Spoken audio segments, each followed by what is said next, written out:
Music is the poetry of air. Hi and a warm welcome to you. My name is Neha Dawud and you're watching Sathya.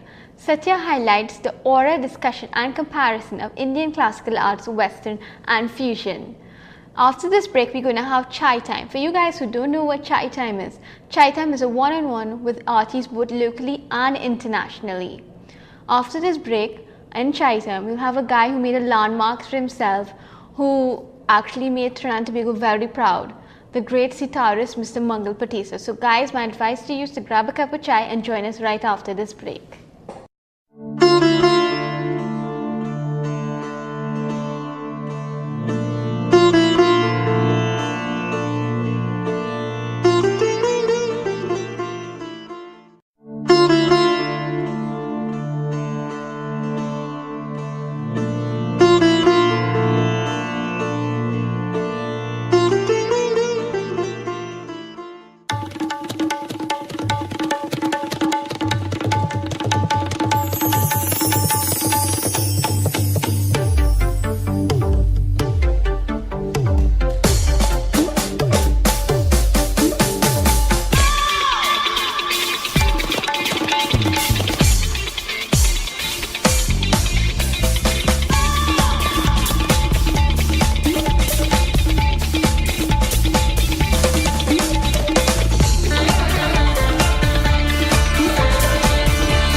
Patasar, your journey has been admirable.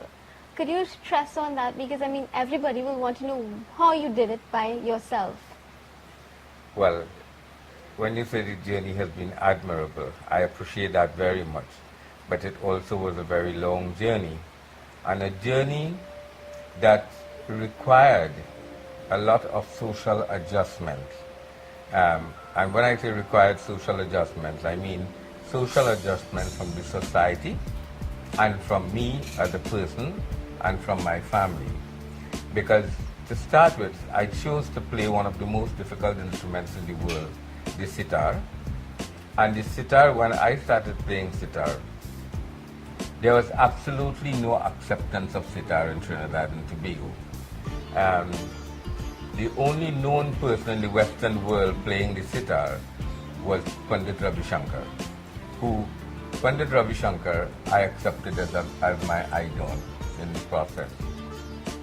What I admired most about Pandit Ravi Shankar is that he made his music accessible to the general society, from white to black to brown. And I saw myself following in a similar role. But in Trinidad and Tobago, living in a small society with traditional values and traditional thoughts, that wasn't an easy one to break through. But I don't think you want me to go in depth at this time, so we can discuss that at some other time. So where did your music begin from? Where did you start to love music, that you realize that this is your instrument? Well, that is the question that is often asked. From where did you begin music? Music started in such a way with me that I never knew that I was a musician, because I was born to a mother and father who were both musicians. Father was a singer, my mother was a singer, my brothers were all singers. It was natural for me at the age of 5-6 years old to be the village accompanist, playing the harmonium for satsangs, for kirtans, for bhajan. I belonged to a family that were established in religious pursuits, so you find that spiritual songs and bhajans and beats were the things that I would naturally go to. Then at the age of 12, I took Guru Diksha from Swami Satchitananda, who had what you call Sandhya groups all over Trinidad and Tobago. So I started working with him on, singing and bhajans and kirtan again. And then later on the development went on to my playing mandolin. Then going to college, I studied music in college. I belonged to the college band where I was playing the clarinet. And that evolution went on until later on I picked up the sitar. But when I picked up sitar with a knowledge of a whole lot of other instruments that went into the sitar. So, since you have started this sitar and you're classically trained in this profession, how is it that you get that concentration to sit and practice? Well, if you ask a psychologist to analyze what it is causes a musician to practice the hours, the excruciating hours that they do, one thing comes to mind.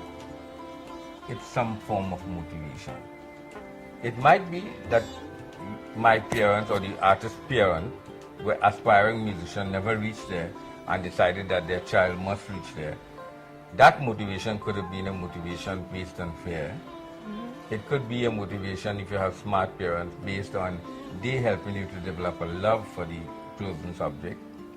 But in my case, I cannot explain what was the motivation. The first day I heard Pandit Ravi Shankar, I was 16 years old. I heard that is your brother who brought that. Yes, my brother brought this CD, this vinyl record home. And when that started playing, I could not sit, stand, nor move. I just remained one way place. Tears started streaming down my eyes. My hair stood on end. And I was totally transfixed. When I caught myself, I sat down. And I listened to that record over and over for more than 5-6 hours. And that is when I decided this is the instrument that I will play, sitar. Because I know you are a busy person. So how do you get that time to take that concentration out, to take that time to develop all this and sit down and say, okay, I'm going to practice for 5 hours, 6 hours, 3 hours? Well, we are talking, I have to throw my mind back to my younger days. What I did, I had a full-time job. I used to get up at between 2 and 3 every morning. And that is when I would practice until 6, 7 in the morning. Then I would go out to work, come back home in the afternoon, spend another 2 hours and practice. So my life was music and more music. I had to sacrifice a social life. And that's why I think I'm not too good socially.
From this song you could even get, songs like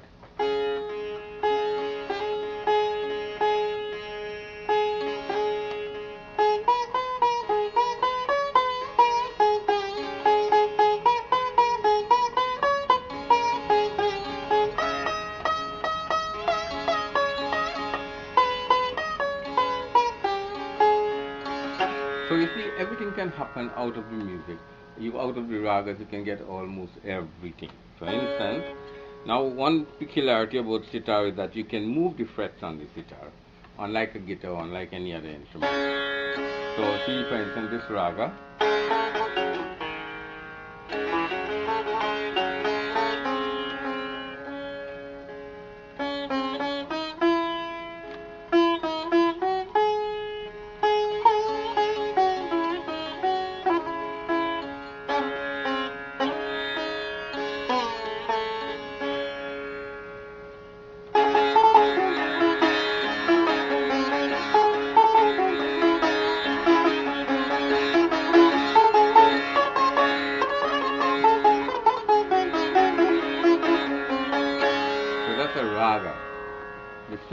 know, in Trinidad, we used to have a song when I was growing up. I go tell me mama, don't send me down there. I've created a melody out of that now.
Was your family supportive? I mean, their dad was always busy with their practice.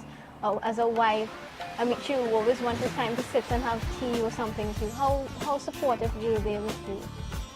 My wife, Roshni, I'll start with my wife, Roshni, because that's when I picked up sitar. I think it's after I got married, I picked up sitar. So Roshni was there from the very beginning. I tell you what, I used to play music in a band. And Roshni thought, she didn't really care for band music and going out as well as drinking and playing music and people dancing and that kind of thing. Roshni belonged to something a little more sophisticated than that.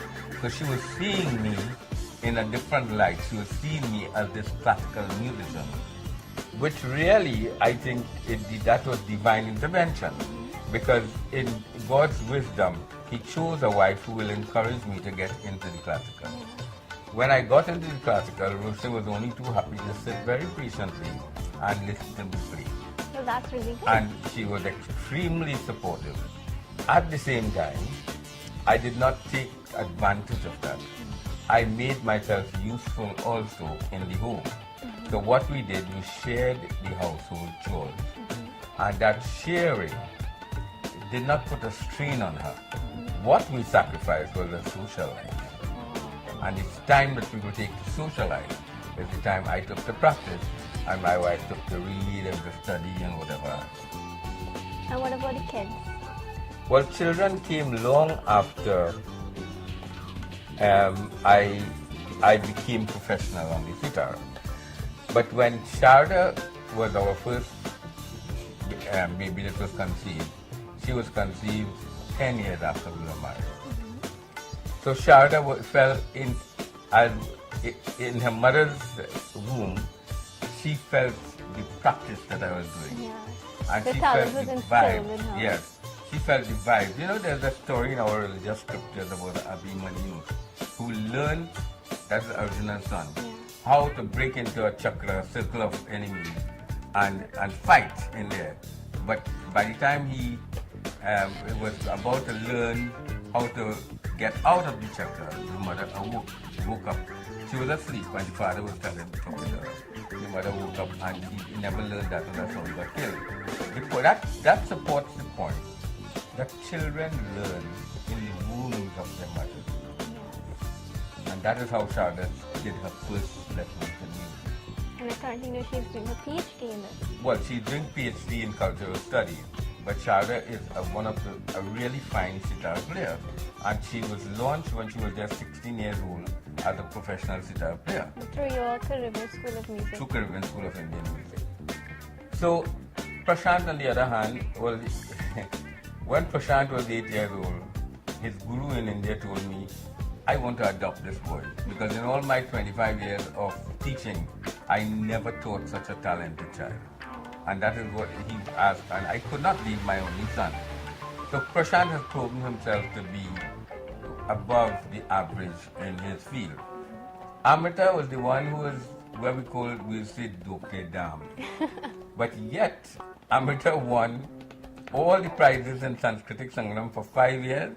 She won the first prize in sitar. And she's currently practicing violin. But she's doing violin and sitar also. But you know, she never took it on seriously, but yet she's a natural. She can play.